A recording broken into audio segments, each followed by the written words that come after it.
What's up? Welcome into this Tuesday edition of Pushing the Pile. Coaching edition. We got a lot of coaching updates today on the show. We have JP's playbook as well, and then we're going to wrap it up with a little off-season plan for all the divisional round losers. First, though, JP, what were your thoughts on that national title? Indiana taking it home last night. That is the greatest story in college football history. It is. Like, bar none. I mean, the fact that Indiana 3 years ago won 2 games. They were a 2-10 team and now have not only won the national championship, but they've lost 2 games in 2 years. That's incredible, the turnaround that they've had. I thought the game was super impressive when it comes to winning within the margins. And I just think, as a hater, it is very funny that Miami lost the national championship at home to a Cuban quarterback from Miami that they did not want.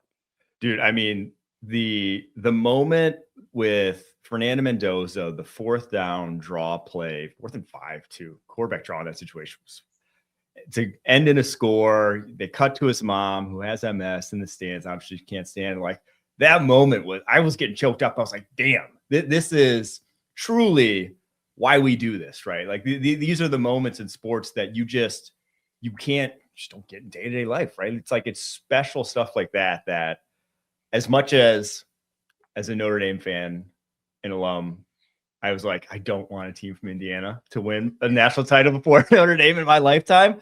I can't root against it. That was the coolest story of my lifetime in college football. What Mendoza did, what Curt Cignetti did. I mean, you just have to say that was one of the most impressive, bar none, most impressive turnarounds of a program I've ever seen.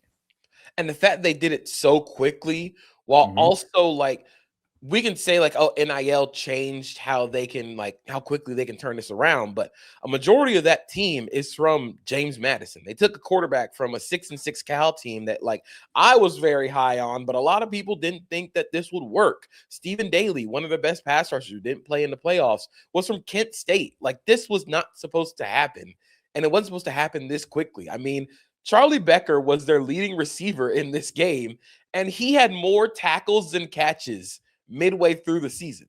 That's just you just can't make this up. Yeah, their second leading receiver. So Elijah Surratt from James Madison came over. D'Angelo Pons, their best cornerback, was all over. I mean, he had an absolute game from James Madison. Cignetti, just as much as I think he's an outstanding, coach, I think the biggest thing that you have to tip your cap to him is his ability to evaluate players. I mean, Miami had their choice between Carson Beck and Fernando Mendoza. They could have gotten Fernando Mendoza in the portal. You don't think he would have wanted to come home and play for Miami? They had the choice. They went with Carson Beck. And obviously, I think a regrettable one in retrospect. And Indiana just, so many unsung heroes this game, but they're also a very talented football team. It's not just like this plucky upstart. You're going to see in the NFL draft, they still have a lot of draft prospects as well. And it's, again, down to Curt Cignetti and his ability to identify talent with, not a huge budget. Mark Cuban says next year they're going to have a different budget, and you've seen them in the transfer portal. They were going to add some more talent, but Indiana, they're a force to be reckoned with. Yeah, it's cool seeing them go from, again, like, they lost the most games in college football history until this past season when Northwestern passed them. And now they're winning national championships by beating Miami, Alabama, Ohio State, and Oregon twice in 1 year. Like, that that doesn't happen in, like, real life. That happens in, like, college football 26. That's what it feels like, honestly. That's like, you take the middling program and all of a sudden they don't, they just win every game. That's what Indiana feels like now. Except 2 losses since Cignetti took over. It's just unbelievable. All right. We can talk about Indiana all day, talk about the draft all day, and we will here shortly. But today's show, going to start with coaching carousel, because we've had some news happen of late that has blown my mind. We now have 10 head coaching openings, tied for the most ever, tied with 2022 and 2006 for the most on record, after the Bills fire Sean McDermott over the course of the weekend. We're going to get to that in a second, but we had some hirings over the weekend too. Dolphins, Jeff Hafley, Packers defensive coordinator, is their new head coach officially. Giants, John Harbaugh, they courted him strongly. They gave him an insane deal. He's their new head coach. Falcons, Kevin Stefanski comes over from Cleveland Browns, and the Titans nab Robert Saleh, DC from the 49ers, obviously former Jets head coach, to be the one to mentor Cam Ward. Is it bad to say that my favorite hire of this entire cycle so far has been Kevin Stefanski? Oh, really? I think his offense just fits what Bijan Robinson and what the Falcons already do well when it comes to running outside zone and running wide zone. They already do that at a really high level.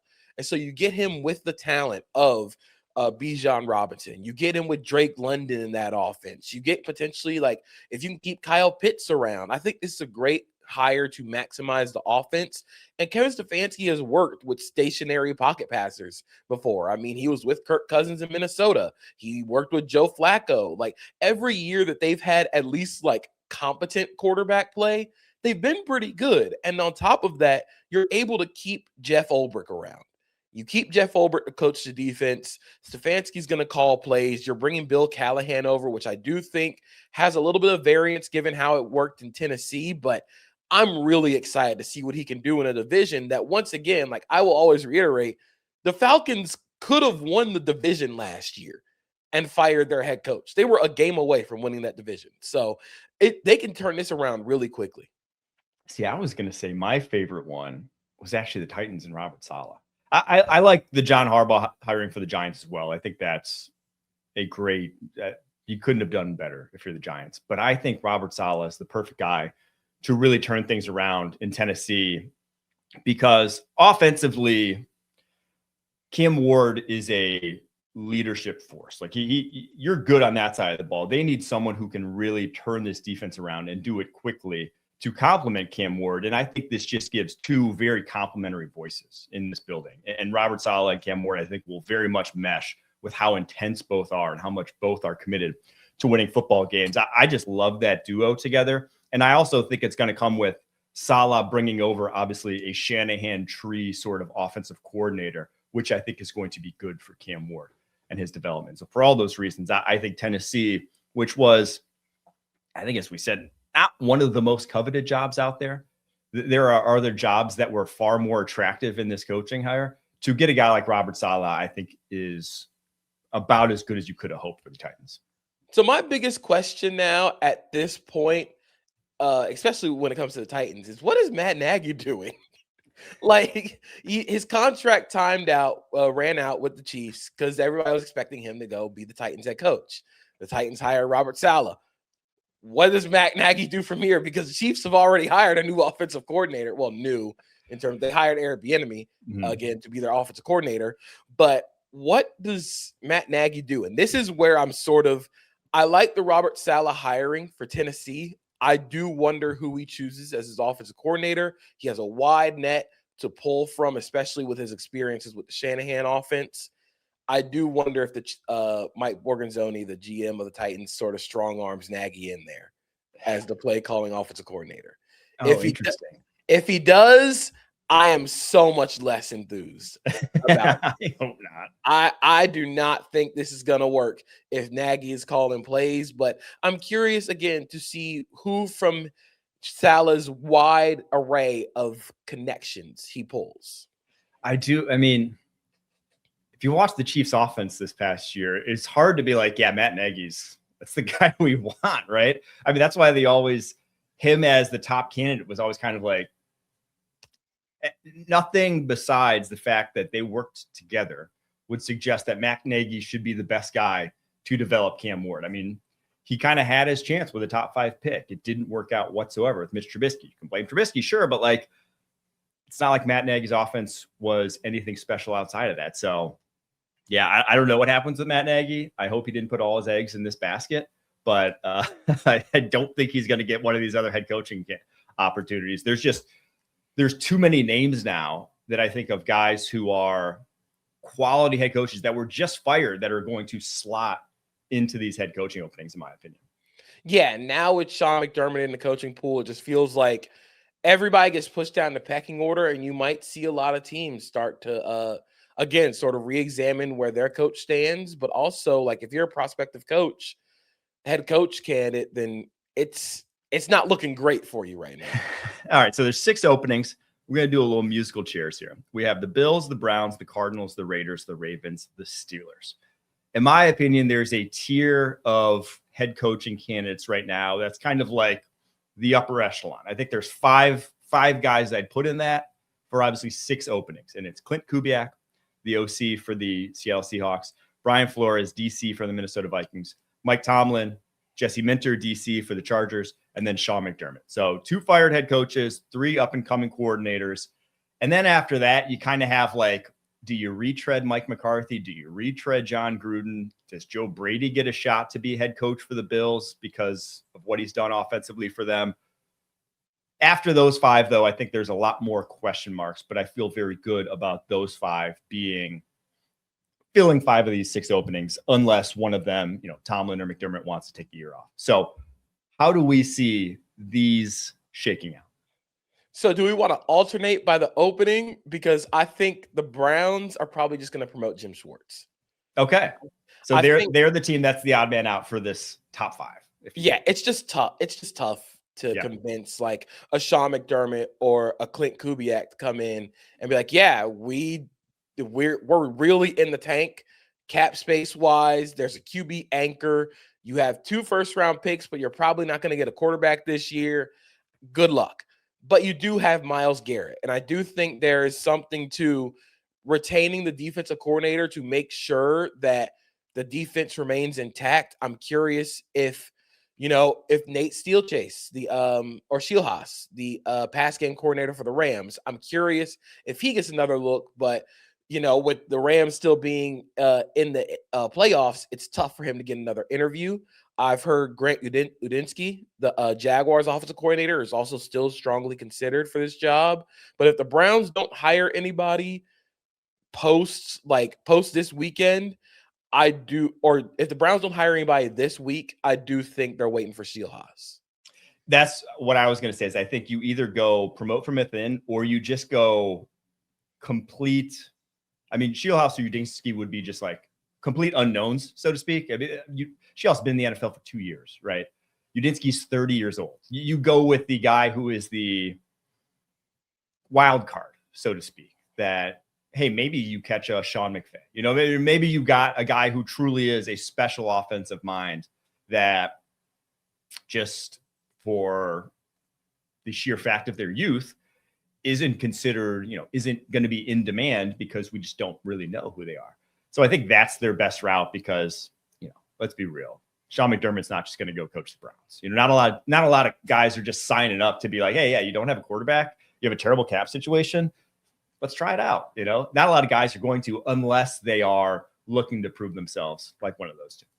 And I think it would be a good hire if you, for the Browns, you've hired Shieldhaas or Udinski.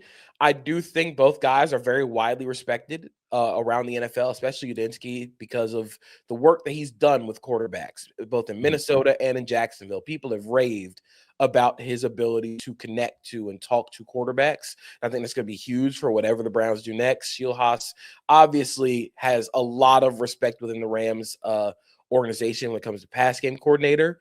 So I do think they're going to have their choice, but whatever they do, I wonder if they go with the young guy, do they still try and keep Jim Schwartz around?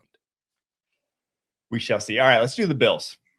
Who do we think is their top candidate? Because I think Bills or Ravens right now are quite clearly the 2 best jobs. They'll probably get their pick of top coaching candidates.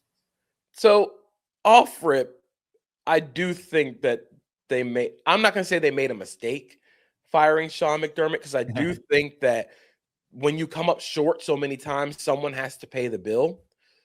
But I do think they made a mistake in not clearing house completely, because when you watch the Bills this season, it was not like this team was poorly coached. This team did not have talent, and that falls on the GM. And unless you are trying to say that Sean McDermott was going over the GM to make full coaching and roster decisions, that's just something I don't really believe, especially considering how flippant Brandon Beane was when it came to discussing the draft and discussing adding at receiver. it sort of feels like he went behind the back of McDermott and was like, yeah, get this guy out of here. And now not only did Brandon Beane stay around, he got a promotion. So I just think it's all very weird. I think they should have just cleaned house, honestly. Like, you have to get new ideas in there. I think their top candidate should be Clint Kubiak. But if they promote Joe Brady, or if a lot of tea leaves have been saying like they might hire Brian Daboll as their head coach. The reason that the Bills are here in the first place, and the reason the Bills have built the run game the way that they did, was because the Brian Daboll era went so poorly for protecting Josh Allen that they couldn't keep it up. Like, do you remember, I think it was a game against the Bucs in like 2021, where Josh Allen had like 40 passes and 20 carries. Let me go make sure I'm getting this right. It's the Bills Bucs game from it's either 2021 or 2022, because I think Tom Brady was the quarterback for the Bucs. Josh Allen threw the ball 54 times and also led the Bills in carries in that game, and left the game with a walking boot on his boot on his leg. That's not sustainable. You can't tell me that Brian Daboll running Josh Allen into the defense 40 plus times a game is going to be a sustainable way to keep Josh Allen healthy. That's the reason the Bills are here in the first place. So if it were me, I would go with Clint Kubiak, because it makes the most sense given where the Bills are right now and how much Kubiak has maximized a passing game that has one receiver truly. But if they promote Joe Brady, or if they hire Brian Daboll, we're just going to keep spinning this wheel of mediocrity without actually having a good defense, or good enough defense as their calling card. Brian Daboll sort of rumor is blowing my mind. I have no interest. I would cry real tears if I'm a Buffalo Bills fan now. I just would. I think he owes Jordan Palmer millions of dollars. Truly. I mean, Jordan Palmer, Josh Allen's quarterback coach, is why Josh Allen completely revamped his mechanics from Wyoming throughout his early years in the NFL.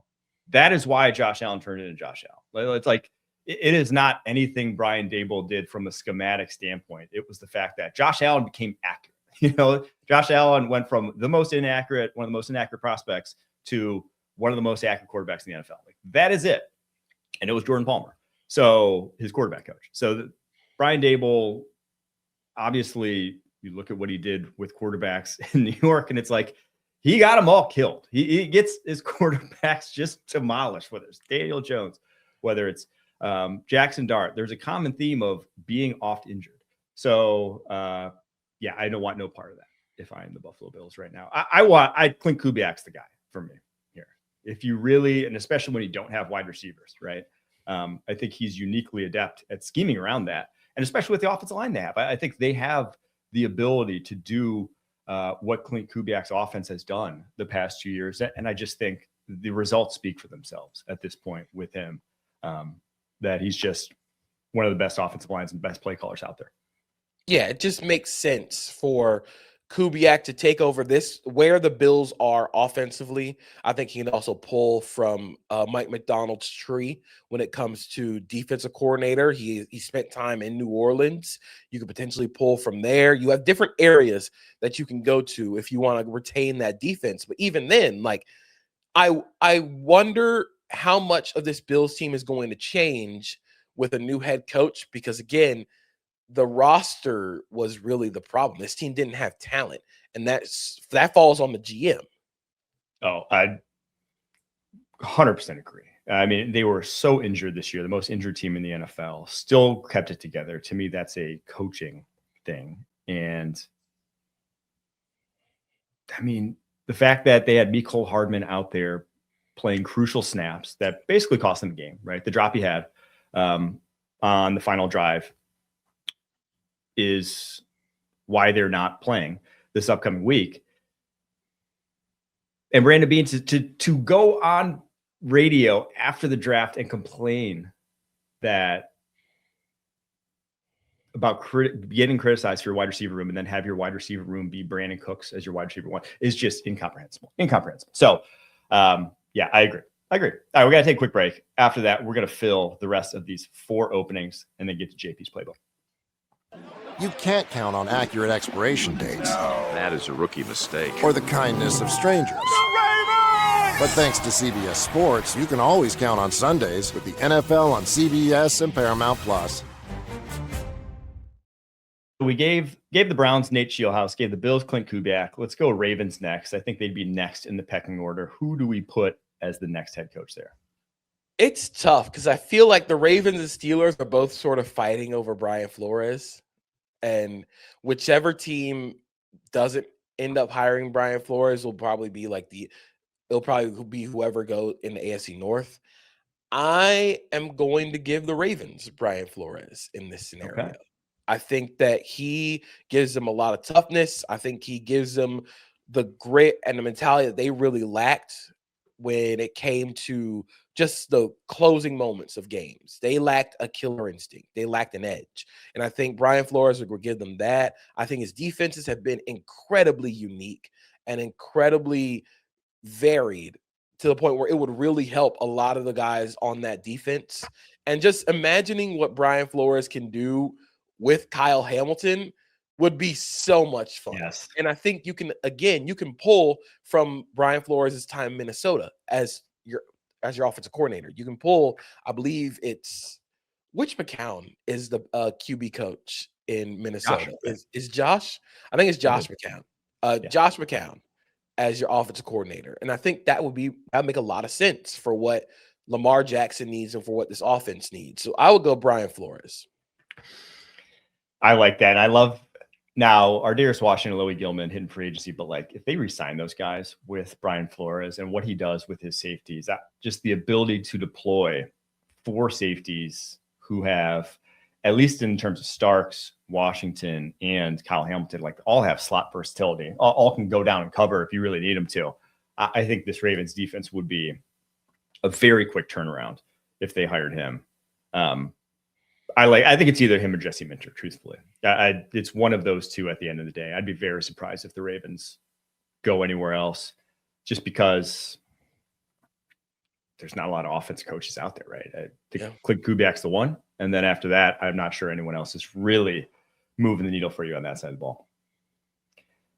Pittsburgh Steelers probably next in the pecking order between the Cardinals and Raiders at this point. Who fills this Steelers opening?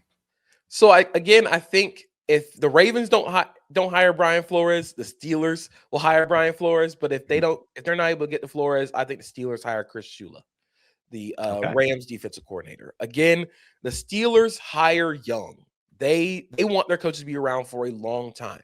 And I think Chris Shula has the pedigree. Of course, he has the lineage. But what he's done with this defense in terms of just getting blood from a stone when it comes to the secondary and their linebacker group that has been filled with day 3 picks and street free agent signings, the fact that he's able to create a defense that is still been able to shut down some of the most explosive offenses in the NFL, I think that's super impressive. I think, again, with where the Steelers need to go, they need to modernize a little bit while still retaining that Steeler physicality and mentality. And I think Chris Shula will be the right guy to lead them in that direction if it's not Brian Flores. Any chance they go with Pittsburgh native Mike McCarthy here? I know they do hire young. That's their MO. Any chance they zig here a little bit? If they hire Mike McCarthy, I think I would pass out from laughing. There's no way you can go yeah, man, we're going to go hire Mike McCarthy to get us off the ground and get us out of wild card contention hell. If you're selling me on, if I'm a Pittsburgh Steelers fan, you're trying to sell me on a coach that can get us past the wild card, and that coach is Mike McCarthy, I don't know if I can really buy into that. And Mike McCarthy's offense is, again, we did this thing with the Cowboys where he comes back after a year or two and says the offense is modernized, and it really didn't. So what quarterback are you getting to help Mike McCarthy get out of that static offense? You're certainly not bringing Aaron Rodgers back. Yeah, I'm with you. I would much prefer Chris Shula in this hypothetical here. All right, last 2 teams, Cardinals, Raiders. Let's start with Cardinals. I think if this is how it shakes out, I would doubt Mike Tomlin, Sean McDermott go to either of these two teams.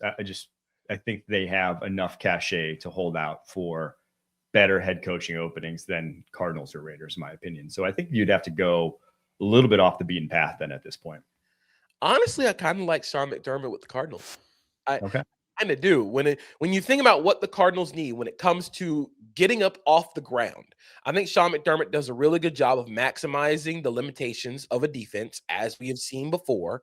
And for the most part, he's known when to get off of offensive coordinators, and he's known how to hire and maximize that side of the ball. I mean, we can criticize him for what happened with Brian Daboll and what happened with Ken Dorsey, but he knew every time he needed to get off an offensive coordinator, they were able to move.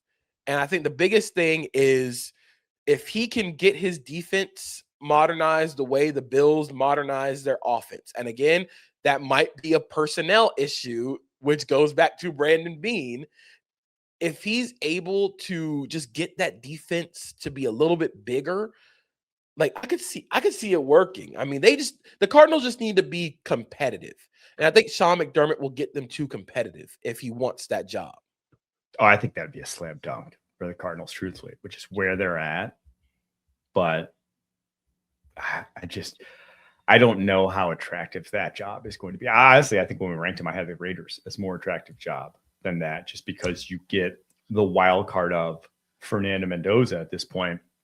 Who would you want to fill that Raiders job? I lean offensive here. I think if you have the number 1 overall pick and it is Fernando Mendoza, I think you want somewhat of a mind meld with him right out the gate.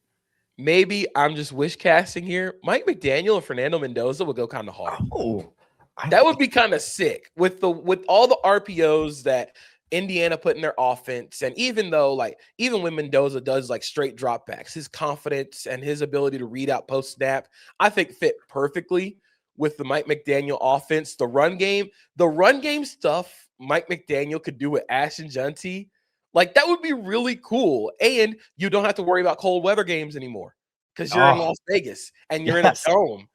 Now you might have to worry about going to like Arrowhead and Denver, but you get at least 4 games in a dome every season. Like I think that would be an awesome hire. I think they need some juice offensively. And I think Mike McDaniel, if he doesn't get an offensive coordinator job, like I would seriously want like McDaniel as the coach of the Raiders, especially bringing in a young quarterback. I really like that one, actually. He has been interviewed by the Raiders. They've interviewed other offensive minds. They've interviewed Clint Kubiak, Joe Brady, Mike LaFleur, Nate Scheelhaus, Davis Webb, Matt Nagy, amongst a bunch of DCs too. But I do kind of agree here. And I think McDaniel in Vegas is just like funny. It just feels perfect. Yes. It just feels like it would be entertaining. And that's really all Vegas is, right? At the end. Look, if you're not going to be good, be fun. And Mike McDaniel's at least going to get you to fun. Imagine a coaching division with Sean Payton, Mike McDaniel, Andy Reid, and Jim Harbaugh.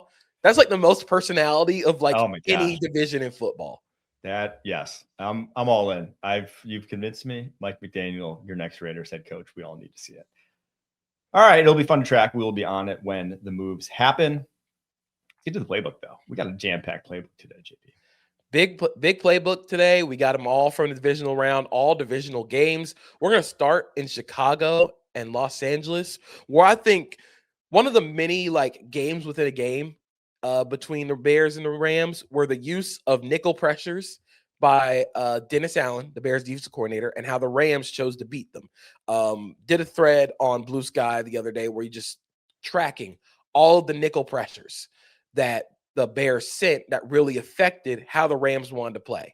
So for the most part, the Rams, they really struggled with these nickel pressures for most of the game. I think they tried to go under center, but the problem with going under center is the running back, Kyron Williams, has to scan from the middle of the field to the edge. And by that point, like that's a really tough ask. So on this play, they got him, I think, in a really cool way. So you're going to see Kyler Gordon as the third over the second receiver, Puka Nacua, but he's showing like he's going to blitz. And you can see they're in dime personnel here. They don't have multiple linebackers on the field, but they walk everybody up. So the Rams initially spent most of the game trying to max protect and trying to hit them downfield. But what would happen would be you would end up wasting your checkdowns because the Bears would drop out of it. And on this one, I think they play cover 2 man. But watch what happens at the top of the screen or at the bottom of the screen with Puka Nacua in the slot. You know that linebacker DeMarco Jackson cannot run with Puka Nacua in the slot. You're not asking him to. And Dennis Allen doesn't ask him to. Matthew Stafford wants to throw this out route to Nacua because he thinks he's going to get man coverage. But watch Tyreek Stevenson here as the play keeps rolling. He comes down on it. They're trying to trap him into that throw. And once Stafford sees that, he can't go anywhere else because Devontae Adams, the backside, is being bracketed. And I don't think you're going to throw Terrence Ferguson against a deep safety. And Kyler Gordon has enough time post being blocked by the check down to make a play. So you're the Rams, you're thinking, man, we got gamed because you wasted 2 extra potential routes thinking you had to be ready for an all-out blitz, and the Bears dropped everybody. And that happened a lot in this game where the Rams early would max protect or leave the tight end in to protect, and then the Bears would just drop everybody and you're wasting a route. And with Matthew Stafford, if you can get pressure without blitzing everybody, that's how you beat the Rams. However, on the game-deciding play, on this next clip, the Bears got greedy. And every time during this dime package where they would show blitz and they would play man, it wasn't always perfect. There was a miss to Devontae Adams, the 35-yard catch and run for Colby Parkinson. It was in man coverage. But every time the Bears got greedy and tried to blitz and play man behind it, the Rams had an answer. And on this one, I want to highlight a couple of things.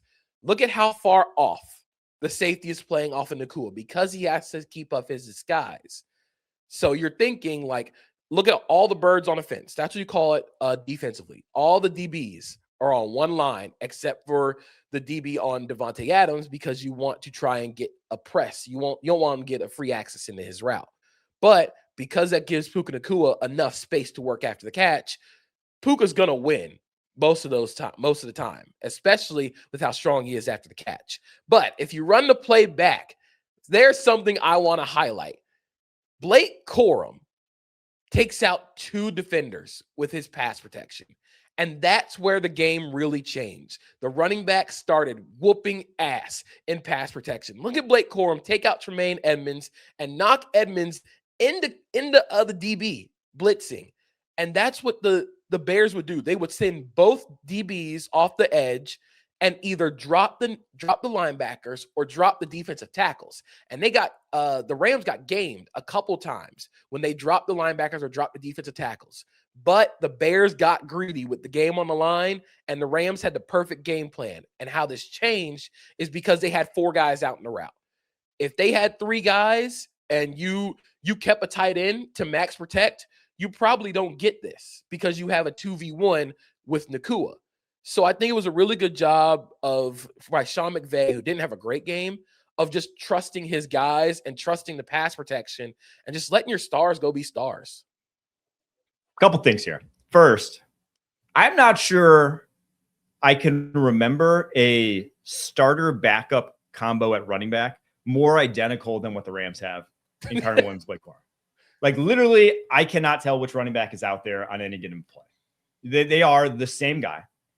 They're one number apart too. They're 23 and 22. Like they are truly, and it's an interesting way. Like they're both very well-rounded running backs. So you basically just can do anything with either of them out there. It's not really a tell either way when one of them's in the game. It's not like, oh, here's our pass game back. It's just like they got 2 well-rounded running backs.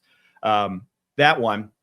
And then 2, I think it's interesting that last one was a 3rd down, correct? That last play. 3rd and 7. Like you put the guys on the line, right on the first down line, thinking like, hey, we're going to run routes past the sticks, right? It's a 3rd down. Puka Nacua, best receiver, is the guy we're probably going to trust to get open. It's just like, that's like a 3-yard, 4-yard, just like a now hitch. And just a great designed to beat exactly what that was, because you're sitting at sticks. Now it's like, oh, shoot, you got to make a play in space against Puka Nacua. Good luck, actually, at that point. Whereas if it was, pressure would have gotten home there, had Nacua ran over out past the sticks, you would have been able to maybe collision, throw timing off. Like, that's just one of those where Sean McVay and Matt Stafford, you just tip the cap and say, hey, they had a great call for what we put on there. And the funny thing about that play is it's the same play as the Colby Parkinson 35-yard catch and run. But on that one, Colby Parkinson is the third receiver, but he's attached to the line of scrimmage. So the Bears think they're just going to max protect again because Parkinson is close to the line of scrimmage. And instead, they leave Kyron Williams in to protect. And Colby Parkinson just does like a now route. Just run like 4 yards and then turn around because Stafford's going to throw it hot. And you get like a legal, I call it a ref don't see it pick play by Nacua. And you basically run a corner into the safety and you convert on a big third down. And it's the same style of play, but now you're running it with your best players. So again, I sort of thought the Bears had a great game plan with showing pressure and then dropping out. But when they needed it the most, they flew a little too close to the sun. And that's how their season ended. All right, what's next? All right. Next, we are going to New England, where I don't think the Patriots defense is getting enough credit. Yes, they've played some awful offensive lines, but I think what they're doing to these offensive lines specifically is the coolest part. So the Texans have really sort of found their identity running duo. That's double teams everywhere, vertical displacement, power without a puller is how I've always been described. But it's a man blocking scheme, meaning this guy's going to come down to double. The right tackle, right guard are going to double on 94. Then the center is going to work up to the uncovered guy. And the left guard, left tackle are going to double on 93. But what happens, the left tackle blocks K'Lavon Chaisson, who's not shown on the edge. Left guard will block 93. You're going to get a double between the tight end and the tackle. And then the right guard and center working upfield. And you have Xavier Hutchinson sort of working as like a wrap block. You're basically having like him leading Woody Marks in the backfield. Where the Patriots must have seen in film study, because they did this all game, is they just played games up front with them. They would stunt where they'd have 93. If you roll the play, you're going to have 93 go out and K'Lavon Chaisson wraps. They're basically running what's called a tech stunt. Tackle, then end. And what you're doing is you're messing up the man blocking schemes. You see the left tackles like, oh, crap. Like my guy is now running to the inside. And with Chaisson's speed and quickness, he's able to beat him across the face. And he's able to get into the backfield for a tackle for no gain. But what's really working here is because you're changing the man protections. You're running a pick and roll against man defense. If you're a basketball fan, like if you watch 93, you're basically setting a pick and you're attacking the tackle. And because the left guard is like, all right, I'm blocking this defensive tackle, he can't adjust quickly enough to Chaisson because of how quickly Chaisson basically just follows Hutchinson into the backfield.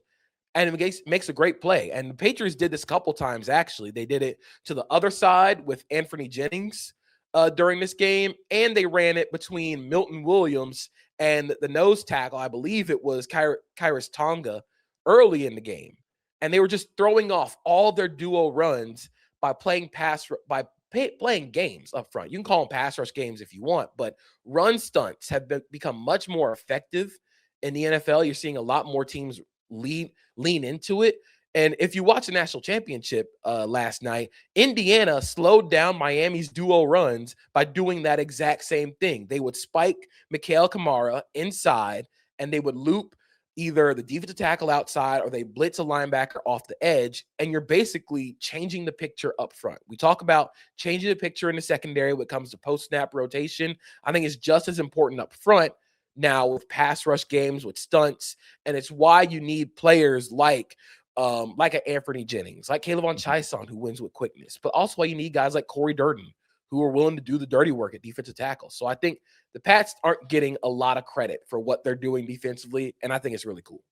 I think it's one thing we talked about it earlier this year, and it's just one of the stories of modern defenses is they're willingness to kind of not put gap control as their highest value, right? Like it used to be a decade ago back, especially when you were doing like 3-4 stuff. It was always like every single gap has to be covered. We have to have a plan for every single gap. And holding those gaps is like paramount in run defense. But when you have two deep safeties and when you're really playing, these shell coverages, you have two guys to clean up if the gap control up front doesn't work. So like a lot of times these, get to the second level, it's not going for a massive, massive gain. All you really want to do is create negative plays in the run game.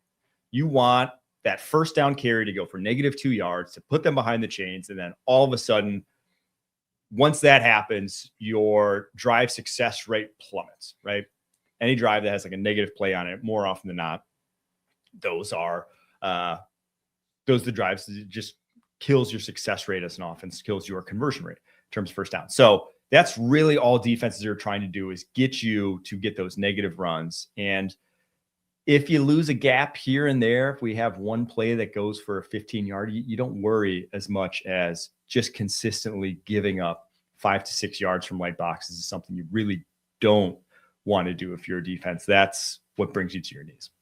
And I think it works for the Patriots as well, because when you steal gaps, I mean, you can still play the gap control if you have guys like Jordan Davis and Jalen Carter. Yeah. Like you can do that when your defensive tackles are 330, 320, when they're prototypical defensive tackles. Corey Durden's 305. Milton Williams maybe gets to 290. Christian Barmore might be their biggest defensive tackle outside of Kyrus Tonga, who is sort of a early down only player. So what you have to do when you're undersized, you have to steal gaps using stunts, which is why, I brought up the Indiana game last night. Indiana steals gaps so well in the run game because they're undersized. So they have to work extra hard to create game plans to attack these weaknesses, especially when they play teams that want to sort of just run them over with duo. And I think the Patriots have done a really good job of using their quickness against opposing offenses because they're able to get quickly into the backfield on these stunts and games.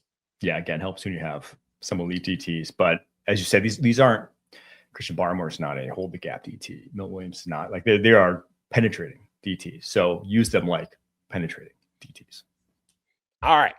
Next play here, we are going to the big interception, not the one that everybody's talking about in Buffalo, Denver, but the one by PJ Locke, which I think is just an awesome play by Locke. If you watch this play and watch PJ Locke, who is the safety to the bottom of the screen, you can see how much yardage he has to cover. So the Broncos are going to be in what's called a tricks coverage. It's a quarters adjustment to a 3-by-1, where the front side or the backside safety to the safety to the number one receiver side, which is Dalton Kincaid over the isolated receiver. Talanoa Hufanga is who we're focusing on. He's not necessarily focused on covering his deep quarter because there's nothing there for him to defend, because you get a lot of times in 3-by-1, you're going to get a deep post or an over route from that trips formation, and you want to protect your linebacker from being gamed. So what they end up doing in this tricks coverage is Hufanga is looking to poach or looking to kind of undercut any over route. But the problem here for Hufanga is he sort of gets caught in the wash. If you let this play run a little bit, he is so worried about this dig by Kincaid that he doesn't really cover the deep post. Like he's not really able to get under it as much.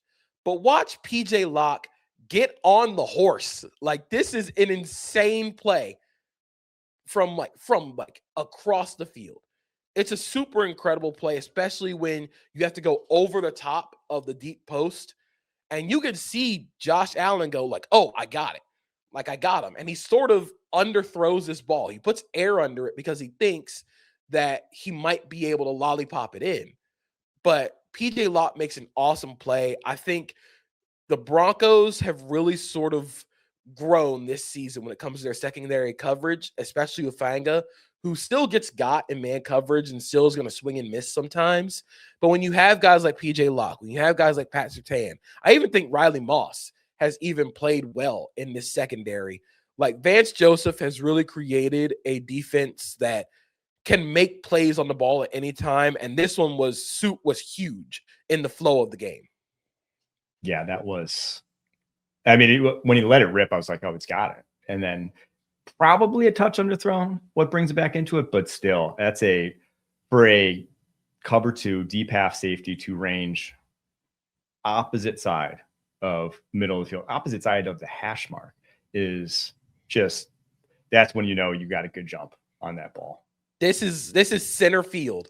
Like you're playing center field in baseball. Look, if you watch PJ Locke as the play is going and watch him click and close on this, that's awesome. Like that's a football play. And when you're looking for draft prospects this year for teams that need a safety with all the too high and all the quarters coverage that you play, you need a guy that can do this. You need a guy that can cover ground and close windows quickly. If you're going to have a guy like Hufanga or a guy that's more of a hammer who can really drive down on digs, you need somebody to cover that space. So it ends up looking like single high, but it's really not. And it's another, so PJ Locke's 4.57 guy. He's not a blazer. It's another reminder that, especially at safety, it is not necessarily about, range is not necessarily about 40 times. It's far more important to have the ability to track the ball in the air, because if you run directly, and this is like something that baseball and outfielders, they measure really well, is if you run directly at where the ball is going to go, if you're tracking it perfectly, your line, your path to get there, the time it'll take you is going to be a lot shorter and a lot faster than a guy who runs a 4.3 but is looping, and kind of like a curve to get there. So find the guys that can track the ball well at safety, and you'll find the guys who make a lot of plays. Speaking of guys making a lot of plays, we come to our last one, and I just want to talk about how much of a madman Devin Witherspoon is. We have talked ad nauseum about how well the Seahawks defend the run out of too high shells, and I've said a large part of that is because of their defensive tackles. Another large part of that is because they have Devin Witherspoon and Nick Emanwori. I think Mike McDonald said a couple days ago, like with Emanwori on the field, it's sort of like playing in a 4-3 with just like the most athletic Sam linebacker you've ever seen. And it makes sense because Emanwori is like 6'3", 220 and runs like a 4.3. But Devin Witherspoon's ability to notice run schemes and then immediately make plays. If you're in cover 2 and you're a corner, you are in the run fit if they're running it to you. So I watched Devin Witherspoon on this play. He's not blitzing on this play. This isn't a corner blitz. He just recognizes the play and he is in the backfield before anybody else. Like that's just a special football player type of play. Go get corners that are willing to tackle and want to go hit people. Because especially when you want to play all this too high, when you want to play all this cover 2, you need corners that are willing to throw their weight around the run game. And Devin Witherspoon's not a big guy. Like that was sort of like the knock on him coming out of Illinois. He's not that big. But when you have guys who are quick to the ball and quick to notice run schemes, I feel like Witherspoon probably saw this on tape. But watching him click and close on this run play and make the tackle for no gain is part of the reason why the Seahawks are so good defending the run, is because they have madmen like Devin Witherspoon in the secondary. I love Devin Witherspoon. That guy, the fact that he is 180 pounds playing like that, I will just always, it reminds me of, Antoine Winfield Sr. Like he was one of the smallest DBs on the field, but it never mattered. He made plays like that all the time from the slot for the Minnesota Vikings. And Devin Witherspoon's like the exact same sort of player, and now he gets banged up a lot, I think, because of it, unfortunately. But when that guy's healthy, oh my Lord, he is a difference maker. And it's a PSA, especially for this upcoming draft class. D'Angelo Pons, yes. Avion Terrell, I don't care how they measure. I really don't. Let's watch, put on the tape. D'Angelo Pons is a football player. Avion Terrell is a football player. I do not care. If you give me 53 D'Angelo Pons, I guarantee you will be a good football team, because that guy just wants to be out there. I'd let him go. I'd let him go kick the ball if he wanted to. I do. I think Terrell is getting underrated. Obviously, a lot of guys on Clemson didn't play well this past year. He was not one of them, in my opinion. I think his tape is. I think he's might end up close to the top 10 on my draft board. I just think he's a special. He's just going to be good at the next level and perfect for like what defenses need nowadays, like we're talking about. All right, we're going to take a quick break. After that, we're going to get to the offseason plans for all the losers in the divisional round, where they need to attack, what they could do in the draft. Coming up right after this. When you need your sports news all the time, we've got breaking news to bring to you. CBS Sports HQ gives you a snapshot of all the sports that matter to you. When you need your sports in a snap, find it on CBS Sports HQ, streaming free anywhere you are. All right, let's get to the Buffalo Bills, who currently are $11 million over the cap. They have a couple avenues, though, where they can create some cap space. They can cut Dawson Knox, Curtis Samuel. That'll get them back into a better cap situation. However, it ain't going to be great. They're not going to go out and be big players this offseason. They have pick 26 in the draft, and their impending free agents are Joey Bosa, Connor McGovern, David Edwards, so 2 starting interior offensive linemen, Matt Milano, AJ Epinesa, Tre'Davious White, Brandon Cooks. That's a lot of guys who are making an impact by the end of the season here for this Buffalo Bills team. So big needs, interior offensive line, obviously with those impending free agents, defensive end, obviously with those impending free agents, and then wide receiver just with, well, the wide receiver room there. I would also add that you're probably going to need to revamp the back seven.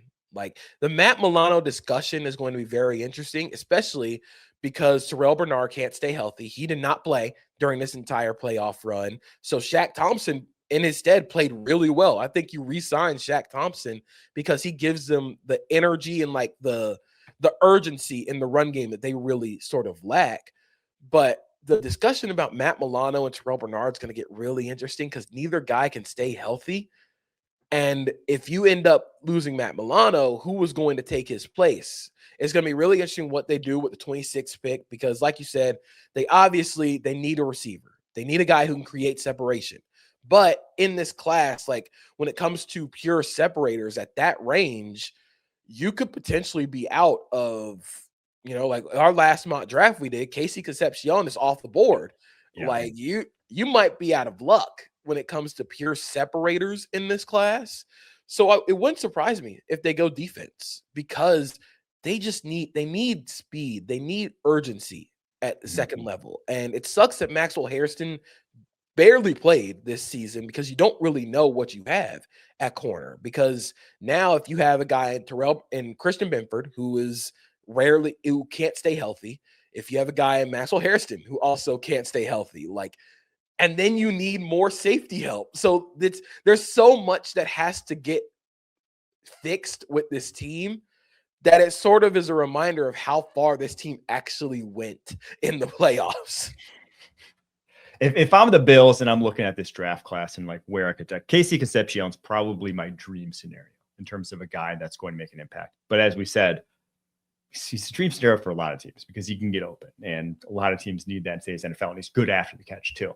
I think realistically, pick 26, interior offensive line is going to be like where there's strength, where there's a guy who can make an impact right away, where there's probably going to be a need. And shoot, even if you re-sign these guys, McGovern and Edwards, you've really gotten lucky with your injury luck on this offensive line. You missed the tackles missed some time this year, but you've been relatively incredibly healthy over the past 2 years. I don't know how much longer you can say that. So I think in this class specifically, if there is a interior offensive lineman sitting there, like a Vega Ioane from Penn State, I'd be very interested in just keeping that a strength, keeping Josh Allen upright for whoever my next head coach is. I'd also add Chase Bizantis in the second round. I think that make a lot of sense. But another underrated part of this new regime for the Bills is you lose Aaron Kromer, who retired this offseason. That was a big, your margin for error is a lot wider when you have one of the best offensive line coaches in football. And it's become one of when you're a prospective head coach, when you are a first-year head coach, one of the hires you have to ace is your offensive line coach. So I'm curious how they go about making sure that a strength stays a strength, because if that falls apart, we're looking at Josh Allen going into his age 30 season with possibly the worst roster around him since he entered the league. Whew. Yeah, not great. It's going to be tough. And again, I don't think a coach is getting this over the edge, right? You're getting depleted from a talent perspective. It's getting worse there, not necessarily better for the Buffalo Bills from a personnel department and your cap strap. So that's the worry going forward if you're the Bills. Let's get to the Texans, where they're also over the cap, $10 million over. They have a few avenues to create some space. Titus Howard has a $28 million cap hit next year. Something tells me he's not going to be on the roster. What? 28 dude, Casario is playing fast and loose with some of these deals. I mean, nuts when you look at their cap situation. They have Christian Kirk is counting $11 million on their cap next year.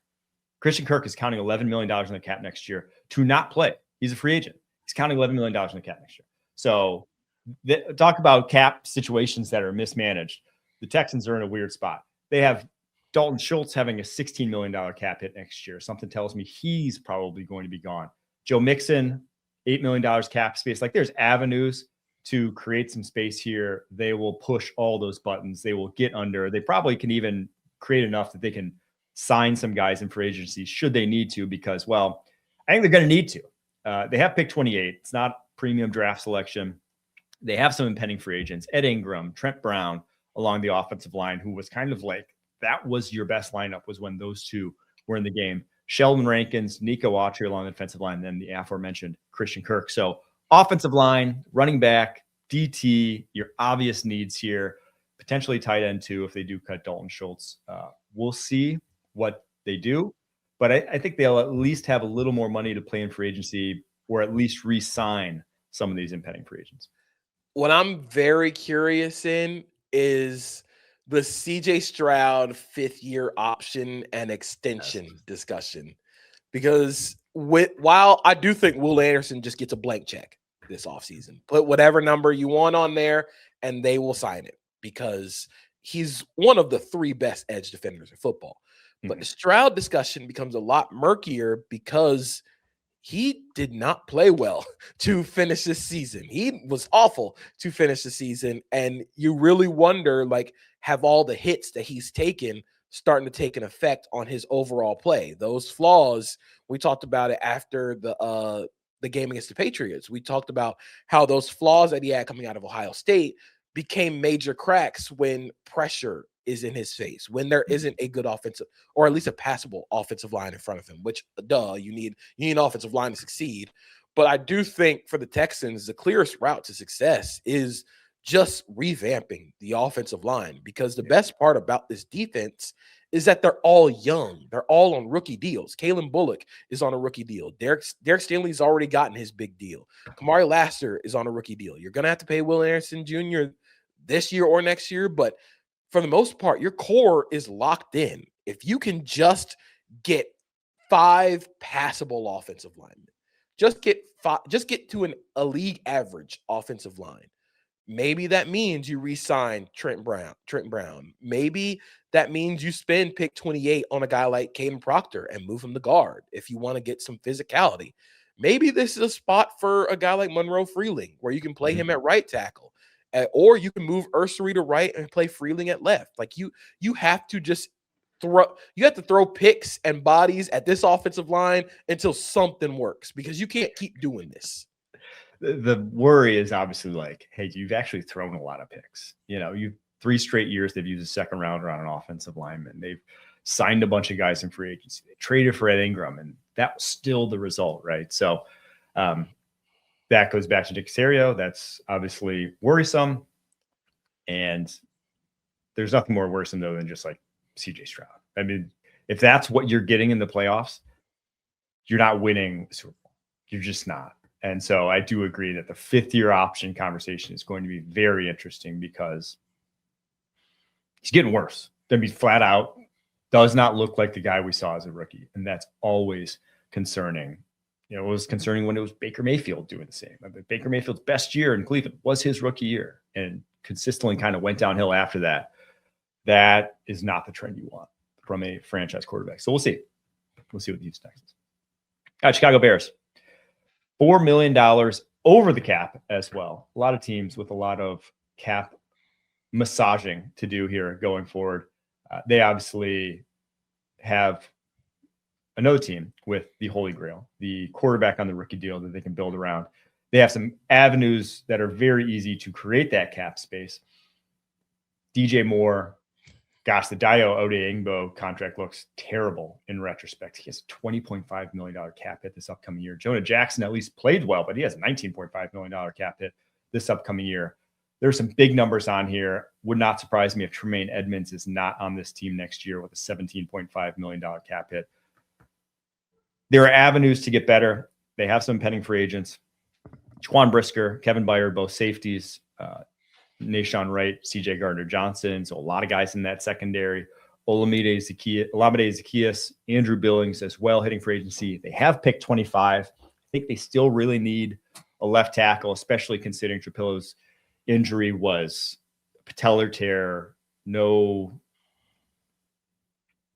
Not sure you can rely on him going forward. Yeah. So left tackle, DT, and safety, probably your biggest needs.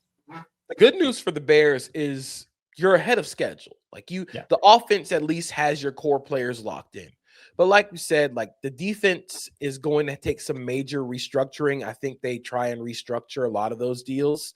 I mean, they might try and restructure Dayo Odeingbo. You try and restructure Tremaine Edmonds. I still think they just need impact players in the secondary. That could mean a guy like Nashawn Wright is out, mainly because like the turnover variance isn't always going to be in your favor next year. If you're not getting turnovers, what are you doing? I hope they can keep Jaquan Brisker around, mainly because he gives them so much of an edge and so much versatility when it comes to playing the run as a safety. The DJ Moore thing is going to be the biggest deal they have to get done. Like I don't think he's going to be on the team for very much longer. But like we said, you're ahead of schedule. I think with that 25th pick, you're more than likely going to go defense, unless you just get some news on Trapillo's patella that it's just not going to get back to where it was, which is where I'd start to consider a tackle. That's probably in the range where you think of guys like Caleb Lomu, where you think of guys like Freeling again. That's starting in the area where I'd start to believe in drafting a tackle. But you gotta get picks. You gotta start throwing some bodies at the defense. But the hope is you kind of hope Austin Booker grows another year. I actually thought he played well this season, but after he got back from injury, some of his stuff against the run was really impressive, a little more impressive than his pass rush. So hopefully you can get some more growth from him. But you're going to have to do a lot of cap massaging to really address this team in free agency. Yeah, and the more I look at this draft and just you go through the 20s and how many teams in there need an offensive tackle, like probably soon now, the more I'm like, oh, Monroe Freeling from Georgia, he's going to be he's going first round. He's going to be a first round. I think Caleb Tiernan from Northwestern could even sneak into the first round, even if his tape is like, your average day 2 tackle tape. It's kind of the way of the NFL draft is that a lot of times need and desperation outweighs value for NFL franchises. So when there's not a strong position group, it doesn't mean that position group, especially when something like offensive line, doesn't mean that teams just pass on that position group. It just means that a lot of times players that shouldn't be drafted where they're getting drafted go a lot higher. So we'll see. San Francisco 49ers, finally someone with some cap space, $29.8 million of cap space. They can add to this roster here. They have picked 27, but they have some big needs, and they have a few free agents here hitting. Juwan Jennings, Spencer Burford, probably the two biggest names hitting free agency, starting left guard and wide receiver there. Needs, though, DN, DT, interior offensive line, wide receiver, tight end maybe even with George Kittle. Jake Tonjes, George Kittle's injury. Jake Tonjes actually hitting free agency himself. So we'll see. Yeah, the first thing they need to do is get a new athletic trainer. That's the first thing. Have you seen the power station theory? The power station. I have. Theory. I don't know if I'm fully there yet with the power station theory. Maybe they need to move their practice field. Maybe just move indoors or something. But they just need like a new trainer. They just need to get rid of all the chaos energy around this Niners team when it comes to energy and when it comes to injuries. But when it comes to on field, I think the biggest thing is what happens with Brandon Ayuk this offseason. It feels like they are headed towards a split there. I'm curious if they try and trade him or if they just like say, you know what, we're done with this and cut him and eat the cap. But you do need some more edge help. Hopefully Michael Williams comes back from his injury with some more juice. But I do think they spend that first round pick on offense because like George Kittle's coming off an Achilles, going to be coming off Achilles tear at age 33. That's not a great indicator of like long-term high-level play. Like not everybody is going to be Travis Kelce, especially George Kittle, who is a monster in the run game and sort of wins after the catch. You also are going to need a receiver, which is why I think Juwan Jennings ends up being the one re-signed and not Spencer Burford, which then opens up a bigger hole at offensive line. So the doors keep sliding for this Niners offense. And on top of that, Christian McCaffrey not going to be getting any younger. Like this was probably, I'm not going to say this was the last time McCaffrey plays 17 games in the season, but I don't know, man. Like there's so many Power things. Again, power station. Like, yeah. I do think there are a lot of sliding doors when it comes to this Niners offense.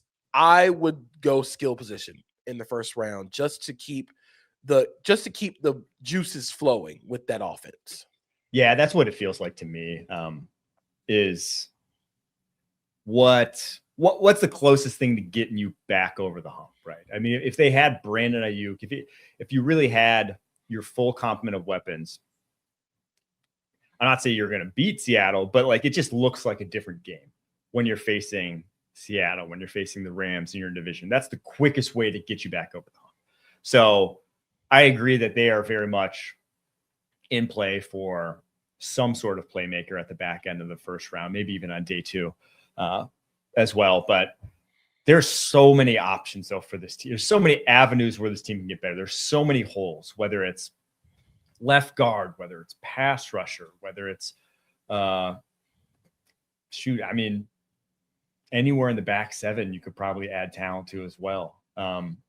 This is a flawed roster right now that just needs an infusion of talent. So I don't think you go out and shoot your gun. I don't think one big free agent's putting you over the hump, but I would go out and sign like 4 or 5 mid-tier free agents just to bolster this team, specifically along the offensive line. The spin zone for the 49ers is due to all the injuries, all the young guys had to play, and you're getting them meaningful reps, playoff reps. Those guys are going to get better, hopefully, in the offseason. You're going to get better play from Upton Stout, who I thought was really good as a nickel for them. You're going to get better play from Marquise Siegel at safety. You'll hopefully get better play from Alfred Collins and C.J. West on the interior of the defensive line. D. Winters looked like he was fully back. You have improved play from Tatum Bethune before he got hurt. But I think, like you said, just getting some mid-tier signings to help the depth of this team on both sides of the ball. You can make the argument that this team is in a different spot if Nick Bosa and Fred Warner are healthy. But I think getting the offense some more playmakers to sort of help, I guess you could say, help usher the next generation of the 49ers offense, or the next era of the 49ers offense into effect. Because right now, that next era of the Niners offense is what? Brock Purdy and Ricky Pearsall. And That's again, it. Ricky Pearsall can't stay healthy. Brock Purdy can't stay healthy. Like you just need somebody who can play 17 games. We'll see. Easier said than done for the 49ers in recent years. All right. That's our show. Hope you guys enjoyed it. We'll be back tomorrow, actually, because I will be heading to the Shrine Bowl. We should do a little on tomorrow's show, a little Shrine Bowl preview. We'll do a little Senior Bowl preview the week after that as well. So make sure to tune in for that. Until then, keep pushing.